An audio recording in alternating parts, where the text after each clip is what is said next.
As I get closer to the end of watching all these Disney sequels, I can say that, honestly, the most entertaining out of all of them is Cinderella 3. Yeah, I know, right? The third Cinderella movie? That's ridiculous. Look at this opening. It doesn't even look like it's gonna be anything. It looks like a sequel even worse than the previous sequel.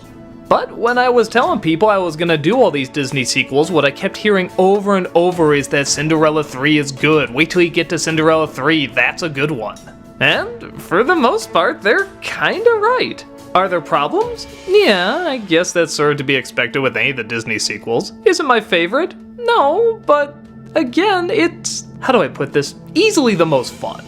Like I said before, it opens up kinda corny and chintzy with a goofy little song, not really that impressive, but suddenly the villains return, the stepmother and the stepsisters. They come across the fairy godmother's magic wand, turn her to stone, and start going back in time to make it that the stepsister is the one that has the shoe that fits. Thus, everything is altered, Cinderella is left in the dust, and she doesn't have her happily ever after.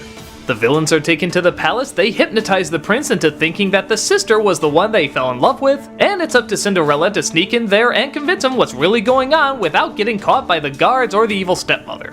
On the one hand, this sounds incredibly forced and silly, and yeah, I guess it kind of is, but for such a forced and silly idea, they do everything that they can with it. They realize that the most interesting characters are the villains, and there's a lot of time focused on them. Look at the drawings on them, look at these close-ups, they are just so devious and they love every second that they're on screen, and so do we. I remember there's a scene where Cinderella sneaks in as a servant and she has her face covered and the stepmother is sort of looking at this reflection in the water and she can kind of see her face, and I actually went, "Oh no!" Which is amazing. I actually said, "Oh no," during a Cinderella film, let alone a sequel. That's insane!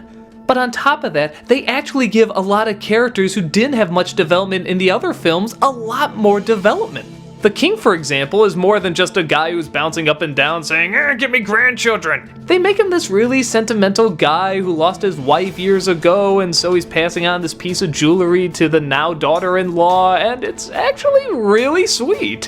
One of the stepsisters is given a lot more development too, and what makes this so clever is that it actually ties into the second film, Cinderella 2. Yeah, that stupid sequel that nobody cared about. They actually have some things that tie into it. Not only is her character given a lot of depth and a story arc, but they even have characters from the second film that were introduced in this one as well. Remember the woman in charge of the servants? Of course you don't, because nobody remembers the second film, but she's in this. What an incredible touch of detail. Even the prince, who had maybe one line of dialogue in the first movie and I don't know, maybe two in the second one, he was clearly just the eye candy, has a lot more character in this. Well, okay, not a lot more character, but certainly there is a personality there. He's general, nice, and charming, but you do get to know him a little bit more. Enough that you want to see him get with the right person. The animation is fantastic, and what's so great about it is that it doesn't necessarily try to recreate the same animation from the first film. Bambi 2 kind of fell into that trap, and while it wasn't really bad or anything, you're just constantly reminded that this isn't its own thing.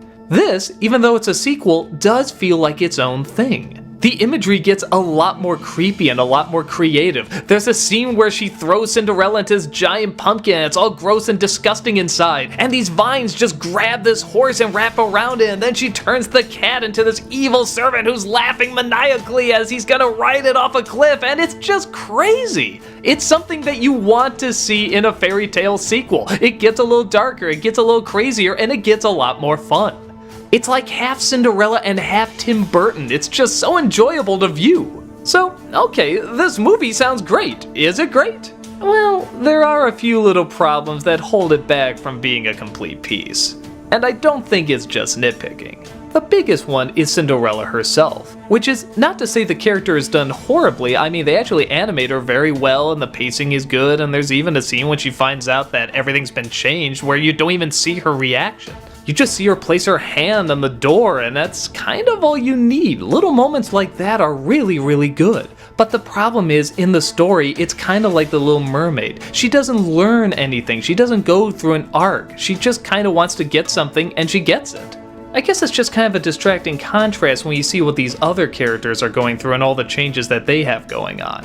On top of that, some of the morals are a little weird. Like, there's this ongoing thing that when you touch a person's hand, you immediately know if you're in love. And yeah, I know, Disney, fairy tales, they kind of teach even weirder lessons than that if you really think about it, but I don't know, that seemed particularly odd. For a movie that's really trying to fix the dated problems of the first film, it seems like that was something that was clearly really distracting that they maybe should have taken another look at. On top of that, this movie has 3 climaxes. Yeah, there's one where the prince saves her, then there's one where she saves herself, and then there's one where she saves him, and it's just kind of all over the place. But they're all kind of fun, too. It's like all this green stuff flying everywhere and this choir going, oh! It's something you can clearly tell the animators and the writers and the directors were having fun doing, and we feel that fun. The hard work and effort is clearly there in a project where it didn't need to be there. They went 110% on something that clearly was just meant to be thrown out really fast, but they really tried, and you can tell they really tried. But yeah, those problems I mentioned before are still legitimate problems. They do kind of focus a little too much on the side characters, and yeah, I know the first film you could argue that too, but the center was still around her need, her want, her going through this endurance to get what was needed. Working hard and finally getting that reward. Here, I guess it's just kind of the same thing, working hard and getting that reward, but we already saw that, so why is that interesting? But in my opinion, the rest is so much fun and so crazy and so enjoyable that I can kinda overlook it, and I think a lot of other people overlook it too. All I can say is what everyone's been saying about it is strangely right.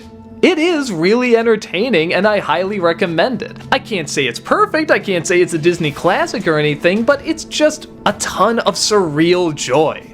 I like how they took something that was pretty pointless and even kind of a dumb idea and turned it into something that was just kinda cool, and focused on the elements that were the most enjoyable from the first film. If you want a Disney sequel that doesn't need to exist but is still really, really neat, Cinderella 3 is bizarrely enough the one to check out.